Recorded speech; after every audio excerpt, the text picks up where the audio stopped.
আল্লাহ পাক তৌফিক দান করুন। ইনশাআল্লাহ আজকের লেকচার যাদের কানে যাবে, আমরা যদি না খেয়েও মরে যাই, আল্লাহ পাক না খেয়ে মারবেন না ইনশাআল্লাহ। রিজিক আছে, খাবো ইনশাআল্লাহ। কিন্তু হয়তো বা অভাব হবে, টাকা পয়সা একটু কম হতে পারে, অন্যের 10 তলা ফ্ল্যাট হবে, আমার হবে না, ঠিক আছে, অন্যের এত বিঘা বিঘা জমি আমার হয়তো হবে না। কিন্তু ইনশাআল্লাহ তাআলা এই যে দুনিয়ার মুসাফিরের জীবনটা, এটা মুসাফিরের জীবন না, মুসাফিরের জীবনটা কেটেই যাবে ইনশাআল্লাহ। কাটবে না? যে কোনো ভাবে কেটে তো যাবেই ইনশাআল্লাহ। এই যে পরকালের জীবনটা একটা চেতনার শক্তি, জানেন, দুনিয়াতে যত বাধা বিপত্তি আসুক, গাল মন্দ খান, গিবত তহমত খান, কষ্ট হোক, নির্যাতন হোক, একটা বিষয় মনের মধ্যে শান্তি দেয়। কি শান্তি?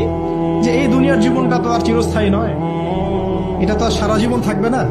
ইনশাআল্লাহ এই অবস্থা আস্তে আস্তে পরিবর্তন হয়ে যাবে। ফাইন্না মাআল উসরি ইউসরা, পরকালে ইনশাআল্লাহ পাবো। দুনিয়াতে না পেলে কি হয়েছে, পরকালে পাবো ইনশাআল্লাহ। যুবক ভাই, এসব জেনা ছেড়ে দেন, আল্লাহ রাব্বুল আলামিন আপনার জন্য হুর রেখেছেন জান্নাত, ইনশাআল্লাহ পাবেন ইনশাআল্লাহ। এটা ছেড়ে দেন।